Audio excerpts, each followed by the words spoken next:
আমার মনে হয় জামাত ইসলামী ক্ষমতায় আসার পরের দিন রাতে দেখুন প্লেন লাইন ধরে গেছে, দুর্নীতিবাজ যেগুলা, চাঁদাবাজ যেগুলা, এমনি ভালো হয়ে যাবে। দূরে দাড়ি টুপি পড়া মসজিদে দেখবেন ফজরের নামাজে তাদেরই আগে দেখবে।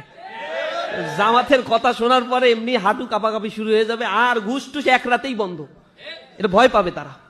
এবং এরপরে তাদেরকে গণপ্রতিরোধের ডাক দিতে হবে যে তুমি ব্যবসা করবা তোমার স্বাধীন বাংলাদেশে, তুমি বাংলাদেশের নাগরিক, সাংবিধানিকভাবে তোমার অধিকার আছে, তুমি বাংলাদেশের নাগরিক হিসেবে ব্যবসা করবা। তোমার কাছ থেকে 1 পয়সা চাঁদাবাজরা যদি নেয়, কমিউনিটি গড়ে তুলে তাদেরকে পিটায় পুলিশের হাতে ধরাই দেবা। দেখবেন জনগণ কারওয়ান বাজারে যেরকম ধোলাই দিছে, পুরো বাংলাদেশে এরকম গণধোলাই কর্মসূচি চলবে, তখন চাঁদাবাজদের বিরুদ্ধে এলাকায় টিকতে পারবে না। তা চাঁদাবাজ মুক্ত বাংলাদেশ একদিনে গড়ে তোলা সম্ভব হবে ইনশাআল্লাহ। মানুষ যায় ব্যাংকগুলোতে, লোন পায় না, তেলো মাথায় তেল দেওয়া হয়। ব্যাংকিং লোনগুলো যারা উদ্যোক্তা হতে চায়, তরুণ উদ্যোক্তাদের ব্যাংকিং লোন বিনা সুদে বিনা শর্তে এখানে ব্যাংকিং লোন দেওয়া হবে। সাথে সাথে সরকারের পক্ষ থেকে কারিগরি প্রশিক্ষণেরও ব্যবস্থা করা হবে। তাহলে ইয়ত এম্পাওয়ারমেন্ট তৈরি হবে।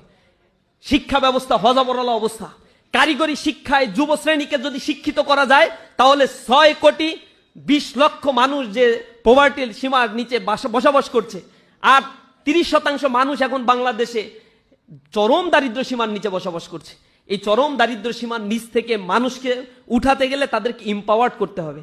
এই এম্পাওয়ারমেন্টের জন্য তাদেরকে টেকনিক্যাল ট্রেনিংগুলো এক্সিলারেট করে দিতে হবে, এবং সেই ট্রেনিং এর জন্য জামাত ইসলামী কমিটেড।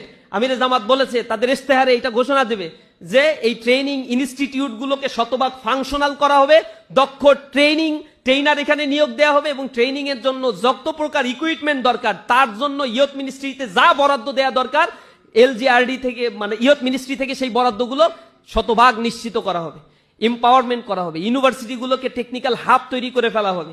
কারিগরি শিক্ষা এবং ল্যাঙ্গুয়েজ শিক্ষা দিয়ে পৃথিবীর বিভিন্ন দেশে যাতে কর্মসংস্থান সৃষ্টি হয়, সে কর্মসংস্থান সৃষ্টির জন্য সরকারি তদারকি থাকবে। বিদেশে যারা যেতে চায় তাদের মধ্যস্বত্বভোগিতার কারণে লক্ষ লক্ষ টাকা অপব্যয় হয়। এরপরে আবার টাকা দিয়ে দালালরা এই টাকাগুলো মেরে দিয়ে চলে যাচ্ছে, পাঠাচ্ছে আনইফিশিয়েন্ট স্কিল লেবারগুলো, সেখানে গিয়ে তারা সাপ্রেসড হচ্ছে, তাদের ভিসা জটিলতা হচ্ছে, পাসপোর্টে প্রবলেম তৈরি হচ্ছে। এই সমস্যাগুলো হবে একেবারে অন টু ওয়ান, অনলাইনের মাধ্যমে আবেদন করবে। কোনো মাঝখান থেকে কোনো মধ্যস্বত্বভোগী বা দালাল থাকতে পারবে না। এখান থেকে আবেদন করবে, দক্ষতা বাইরার মাধ্যমে প্রশিক্ষণ নিবে, প্রশিক্ষণ অনুযায়ী দক্ষতা অনুযায়ী এজেন্সিগুলো বিদেশ থেকে আসবে, এসে তারা ক্রাইটেরিয়া অনুযায়ী টেস্ট নিবে, টেস্ট নিয়ে যে কয়জন নেয়ার সে কয়জন নিয়ে চলে যাবে।